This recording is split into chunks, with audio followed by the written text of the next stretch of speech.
Un saludito para todos y bienvenidos una vez más a un nuevo video en el canal de YouTube de Fútbol 11. Esta vez, y como ya lo vieron en la miniatura, vamos a hablar de jóvenes infrautilizados en el Clausura 2024. Es decir, futbolistas que pudieron haber aportado sus plantillas pero que no tuvieron tantas oportunidades. No obstante, aquí vamos a hacer una diferenciación con aquellos que se merecían más minutos. En ese caso, la mayoría eran futbolistas que estaban dentro de la primera plantilla. Aquí sí que son jugadores casi todos que están en categoría de reserva, ya habían debutado en otros torneos o en este precisamente y había que darles oportunidad, y únicamente dos casos de futbolistas que ya estaban en plantilla y que no fueron utilizados tanto como se debería haber hecho. Desde ya les digo que si algo se me queda en el tintero, su oportunidad es de colocarlo por acá abajo en los comentarios. Dicho eso, vamos a arrancar en el oriente del país y por el futbolista que da paso a este video, que es Brandon Hernández, guardameta de 22 años de Club Deportivo Dragón.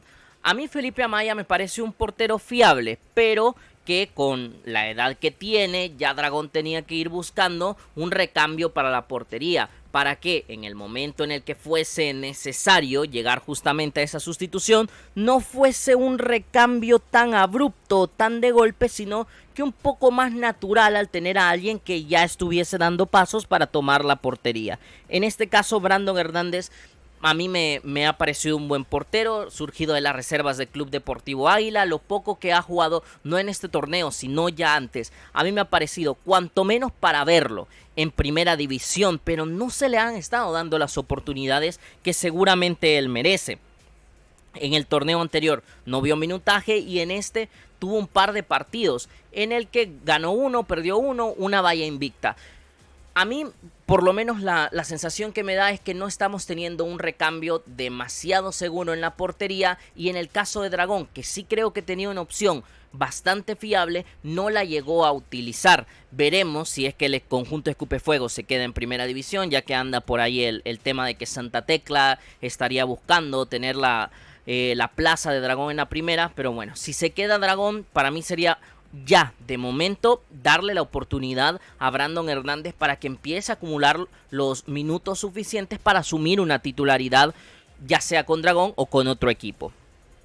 En el occidente del país tenemos a Brian Ríos, jugador de Club Deportivo FAS, extremo izquierdo, surgido de la reserva de Isidro Metapán, equipo con quien llegó a debutar en la primera división. Ya marcó un gol en la primera, en ese tiempo con Metapán, y en Club Deportivo FAS ya jugó también en el primer equipo desde el torneo anterior. En este me sorprendió mucho cuando José Saldaña, y con eso no quiero decir que José Saldaña sea buen o mal jugador, pero me sorprendió que José Saldaña tuviese esa oportunidad con número de primer equipo antes que Brian Ríos, seguramente porque José ha pasado más tiempo en la reserva santaneca que el mismo Brian. Pero a mí lo que me parece es que cuando un futbolista ha dado señales de merecérselo, por lo menos tienes que probarlo en la primera división, siempre y cuando te haga sentido con lo que tú tienes en plantilla y con los objetivos específicos que quieres cumplir.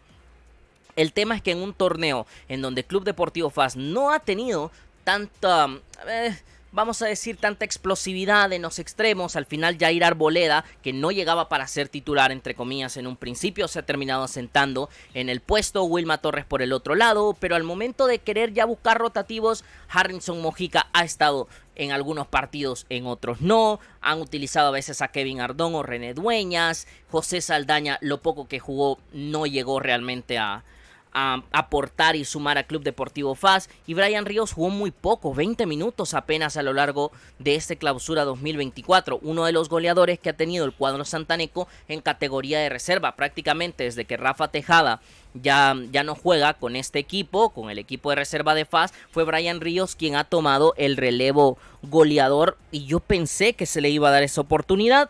Pero bueno, hasta el momento no ha sido. Ya tiene un poquito de experiencia en primera división, y creo que si FAS no logra fortalecerse en los extremos, y pensando en un torneo que se viene en el que probablemente vuelva esa regla de utilizar a un reservista sí o sí, Brian Ríos no tendría que quedar fuera de esa terna de opciones.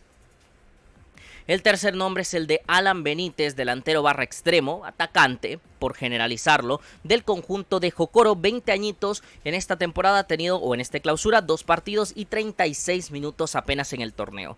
Alan Benítez llegó hace un par de años más o menos al cuadro de Jocoro, poco a poco fue teniendo partidos, era incluido en los entrenamientos del primer equipo, también en convocatorias, llegó a estar varias veces en la nómina de partidos para el conjunto de Jocoro y de hecho ya ha tenido, no vamos a decir bagaje porque son menos de 20 encuentros en la primera división, pero sí ya tenía por lo menos un inicio de recorrido. Yo pensé que entre eso y que la temporada de Jocoro, bueno, perdón, temporada no porque temporada es completa, el torneo de Jocoro estaba siendo tan malo que ibas a buscar otro tipo de opciones, como en su momento fue Hugo Hernández, pensé que Alan Benítez también iba a tener su chance, no se lo dieron y a mí me parece desaprovechar uno de los mejores talentos que tienes en reserva y no permitirle que empiece a dar muestras si está listo para dar ese paso a la primera división. Evidentemente con 20 años sigue estando joven, pero tiene cualidades, un futbolista rápido, chispa, que trata de ser picante en el 1 contra 1, en el último tercio, y vuelvo a insistir, para un equipo que estaba muy gris en muchas zonas del campo, sobre todo en el ataque, le pudo haber venido bien el tener a Alan Benítez sobre el campo.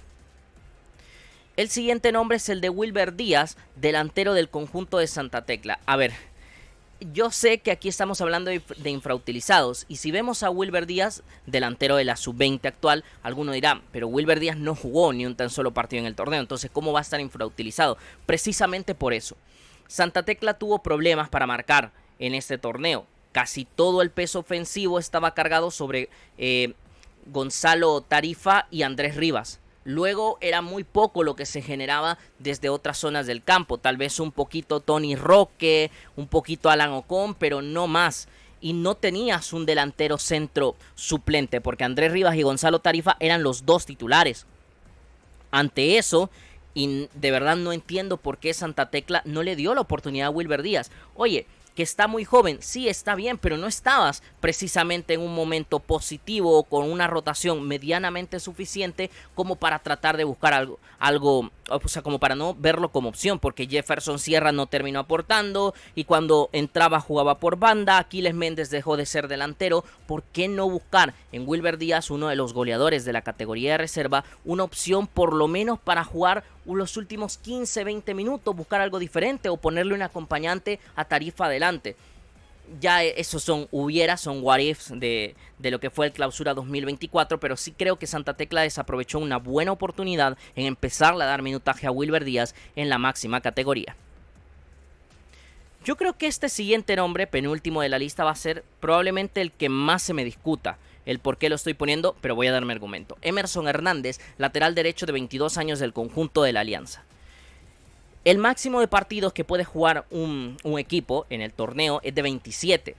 Visto de esa manera, que haya jugado 13 partidos, en los cuales dejó 2 asistencias, realmente son buenas cifras, ¿no? O sea, es la mitad de partidos del torneo. Pero yo lo analizo desde este punto de vista. William Canales se lesionó, ya no iba a estar a lo largo de todo el torneo, y Emerson Hernández empezó a tener su oportunidad. Bien, algunas veces entrando desde suplente, otras veces siendo titular, pero dejando buenos minutos de calidad. Producto de ello es que empezó a aportar, a demostrar cualidades que ya nos había enseñado antes, pero hacerlo de forma un poquito más continua. Sin embargo, donde yo creo que fue infrautilizado fue en la liguilla, un tan solo partido de 5. Entiendo perfectamente que Jonathan Jiménez tiene más experiencia, tiene más rodaje, 31 años, sabe jugar por ese sector, no le cuesta en ningún sentido utilizar las dos piernas y Alianza termina siendo campeón. Entonces, ¿cómo ir a criticarle eso a Jorge El Zarco Rodríguez? Más cuando él es un entrenador que da oportunidad a jóvenes. Pero yo pienso que los grandes jugadores se hacen de los grandes momentos y son este tipo de instancias en donde estos jugadores jóvenes tienen que demostrar que están preparados. Insisto, a Jorge Rodríguez le salió bien, o sea, terminó siendo campeón y con un Jonathan Jiménez altamente protagonista en lo defensivo para su equipo, pero creo que este era un camino perfecto para Emerson Hernández, de demostrarse a él mismo y al mismo entrenador que podía ser capaz de enfrentar este tipo de partidos. Con el tiempo lo va a tener. Es una buena muestra de encuentros jugados los que ha tenido en este torneo. Eso sí, tengamos en cuenta que si William Canales no se hubiese lesionado, probablemente no lo hubiésemos visto tanto.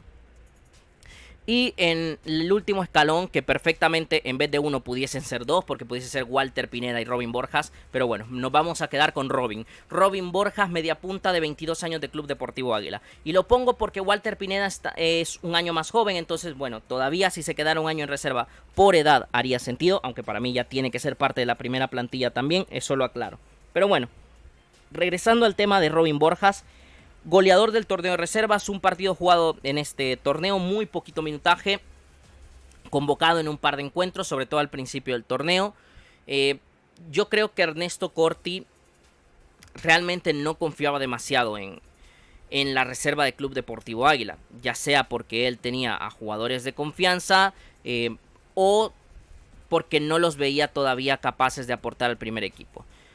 Yo no soy entrenador, pero a mí me queda claro que Robin Borjas podía y no desde este torneo, no desde el anterior. Seguramente ya hace 3-4 torneos Robin Borjas tuvo que haber empezado a acumular minutaje en la primera plantilla de Club Deportivo Águila. Pero centrémonos en la temporada, y ahora sí hablo de la temporada, de los dos torneos. Primer torneo, goleador de la categoría de reserva con 20 goles. Segundo torneo, o sea el Clausura 2024, goleador del torneo de reservas. 39 goles en fase regular en 2 torneos. Yo sé que no es lo mismo marcar goles en reserva que marcar goles en la primera división. Tampoco hay que engañarse en ese sentido y pensar que esos 39 goles Robin Borjas los va a meter con el primer equipo. No, es verdad, pero ya te estaba dando señales. O sea, es una señal muy clara de que en un equipo que ha perdido punch, en un equipo que necesita un poco de frescura adelante, tenías a la pieza indicada desde tu reserva. Y yo creo que si Águila no le da oportunidad en el corto plazo, Robin va a buscar otros vuelos, porque no creo que otros equipos estén tan ciegos como para no darse cuenta que Robin Borjas ya está para aportar a un primera división. Estos son los 6 nombres de jugadores infrautilizados en el Clausura 2024. Si ustedes quieren agregar más, pongan por acá abajo en los comentarios. Espero que les haya gustado. Si es así, dar like y compartir para que más gente nos acompañe. Y si todo va bien, esta misma semana venimos con más contenido. Un saludito para todos, cuídense mucho. Chao, chao.